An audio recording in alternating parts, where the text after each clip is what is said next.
এনেবোৰ সিদ্ধান্তৰ লগতে আমাৰ ৰাজ্যৰ আশা অংগনবাদী কৰ্মী মধ্যাহ্ন আহাৰৰ কৰ্মীসকলৰ বাবেও আমি তেওঁলোকৰ জীৱন আৰু অধিক মসৃণ কৰিবলৈ আমি তেওঁলোকৰ দৰমহাও বৃদ্ধি কৰাৰ বাবে সিদ্ধান্ত গ্ৰহণ কৰিছো।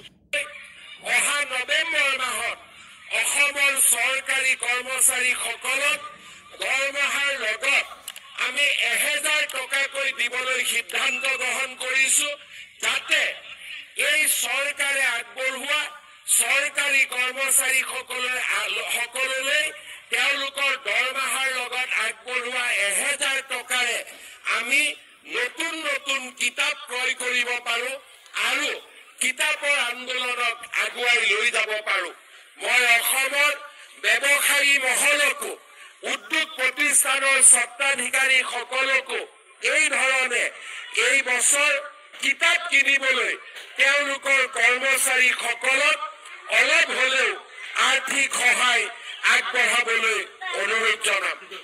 আমাৰ চৰকাৰী কৰ্মচাৰীসকলৰ বাবে বিশেষকৈ নতুন চাম চৰকাৰী কৰ্মচাৰীসকলৰ বাবে নিউ পেঞ্চন স্কিমে কৰবাত নহয় কৰবাত সন্দেহৰ সৃষ্টি কৰি আহিছিলে।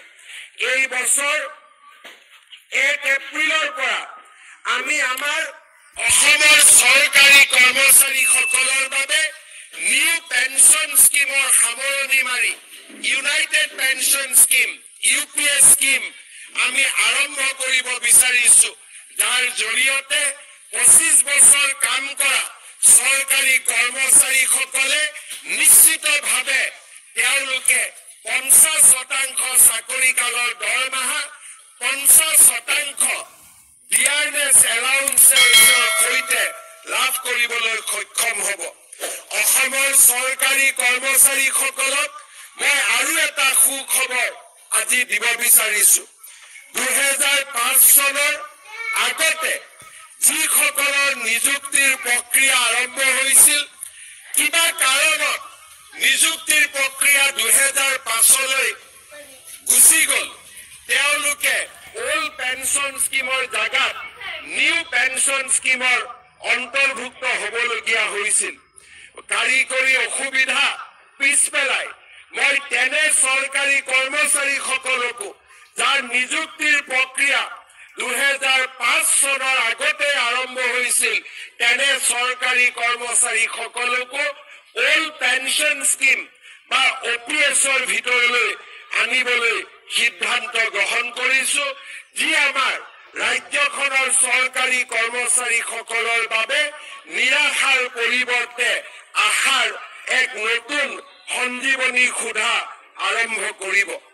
শ্ৰদ্ধাৰ ৰাইজ, এই বছৰতে আমি 2006 চনৰ আগতে প্ৰতিষ্ঠা হোৱা যিবিলাক মহাবিদ্যালয় আৰু বিদ্যালয় প্ৰাদেশিকৰণৰ আওতাৰ পৰা বাদ পৰি গৈছিলে, তেওঁলোককো আমি প্ৰাদেশিকৰণৰ আওতাৰ ভিতৰলৈ আনিবলৈ আমি সিদ্ধান্ত গ্ৰহণ কৰিছো। সিদ্ধান্তৰ লগতে আমাৰ ৰাজ্যৰ আশা অংগনবাদী কৰ্মী মধ্যাহ্ন আহাৰৰ কৰ্মীসকলৰ বাবেও আমি তেওঁলোকৰ জীৱন আৰু অধিক মসৃণ কৰিবলৈ আমি তেওঁলোকৰ দৰমহাও বৃদ্ধি কৰাৰ বাবে সিদ্ধান্ত গ্ৰহণ কৰিছো। শ্ৰদ্ধাৰ ৰাইজ, এই সময়ছোৱাৰ ভিতৰতে অসমৰ অৰ্থনীতি আৰু ৰাজনৈতিক পথাৰখনক সুন্দৰ আৰু সাৱলীল কৰাৰ লগে লগে আমি আমাৰ সাংস্কৃতিক সত্তাটোকো আকৌ এবাৰ নতুনকৈ বিশ্বৰ বুকুত প্ৰতিষ্ঠা কৰাৰ বাবে সিদ্ধান্ত গ্ৰহণ কৰিছো। অসমীয়ালৈ ধ্ৰুপদী ভাষা, চৰাইদেউ মৈদামলৈ বিশ্ব ঐতিহ্য ক্ষেত্ৰৰ স্বীকৃতি আৰু লাচিতৰ এক নতুন পৰিচয়ে, জগত সভাত লাচিতৰ নতুন পৰিচয়ে আমাক ইতিমধ্যে অভূতপূৰ্ব প্ৰেৰণা প্ৰদান কৰিছে।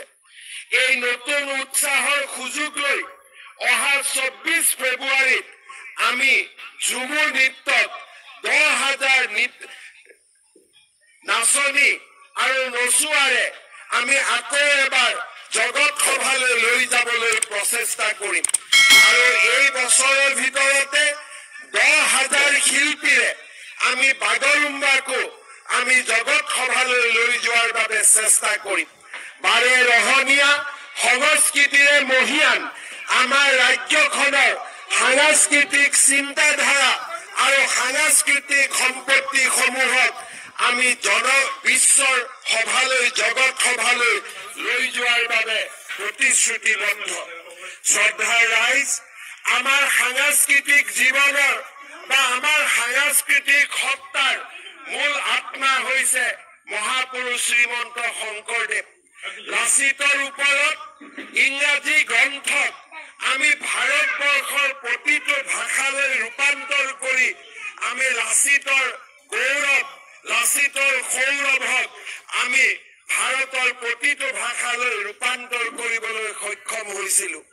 এই বছৰত আমি তেনে এক প্ৰচেষ্টাৰে মহাপুৰুষ শ্ৰীমন্ত শংকৰদেৱৰ জীৱনী আৰু তেওঁৰ কৰ্ম আৰু নৱ বৈষ্ণৱ আন্দোলনলৈ তেখেতৰ বৰঙণি আমি তেখেতৰ গ্ৰন্থ, তেখেতৰ জীৱনী আৰু তেখেতৰ কৰ্ম যজ্ঞক আমি ভাৰতৰ প্ৰতিটো ভাষালৈ ৰূপান্তৰ কৰি একোখনকৈ পুথি আমি ভাৰতৰ প্ৰতিটো ভাষাতে প্ৰণয়ন কৰাৰ বাবেও আমি গুৰুত্বপূৰ্ণ সিদ্ধান্ত গ্ৰহণ কৰিছো। শ্ৰদ্ধাৰ ৰাইজ, আজিৰ দিনটোতে অসমৰ 25,000 নামঘৰ আৰু উপাসনাস্থলীলৈ 3 লাখ টকাকৈ আৰ্থিক সাহায্য প্ৰদানৰ আমি সিদ্ধান্ত আনুষ্ঠানিকভাৱে ঘোষণা কৰিবলৈ পাই মই গৌৰৱ অনুভৱ কৰিছো। শ্ৰদ্ধাৰ ৰাইজ, মিছন বসুন্ধৰাই আজি আমাৰ ৰাইজক ভূমিৰ ওপৰত বহুদিনে বঞ্চিত হৈ থকা অধিকাৰক আকৌ এবাৰ আমি প্ৰদান কৰিবলৈ সক্ষম হলো। আধুনিকতাৰ লগতে আমি পৰম্পৰাকো সন্মান জনাব লাগিব। মহাপুৰুষ শ্ৰীমন্ত শংকৰদেৱ, দামোদৰদেৱ, মাধৱদেৱ, হৰিদেৱে আৰম্ভ কৰা নৱ বৈষ্ণৱ ধৰ্মৰ আন্দোলনত যিসকল উদাসীন ভকত জড়িত হৈ পৰিছিল, এই উদাসীন ভকতসকললৈও মই মাহেকীয়াকৈ 1500 টকাকৈ আগবঢ়োৱাৰ বাবে সিদ্ধান্ত আজিৰ এই গণৰাজ্য দিৱসতে ঘোষণা কৰিবলৈ পাই গৌৰৱ অনুভৱ কৰিছো। শ্ৰদ্ধাৰ ৰাইজ, ৰাইট টু পাব্লিক চাৰ্ভিচৰ দৰে সেৱাৰ অধিকাৰ আয়োগৰ নিৰ্মাণৰ জৰিয়তে আমি আমাৰ ৰাজ্যখনৰ প্ৰশাসনিক দিশটোক এক নতুন দিশলৈ লৈ যাবলৈ সক্ষম হৈছো। সাংস্কৃতিক জগতখনলৈ আমি এটা নতুন পৰিচয় আনি দিব বিচাৰিছো। গুৱাহাটীত 5,000 লোক একেলগে বহিব পৰা জ্যোতি বিষ্ণু প্ৰেক্ষাগৃহ, ডিব্ৰুগড়ত 1200 লোক বহিব পৰা নতুন প্ৰেক্ষাগৃহ আদিৰ নিৰ্মাণে আমি আমাৰ সাংস্কৃতিক জগতখনক আধুনিক ৰূপ দিবলৈ প্ৰচেষ্টা কৰিছো।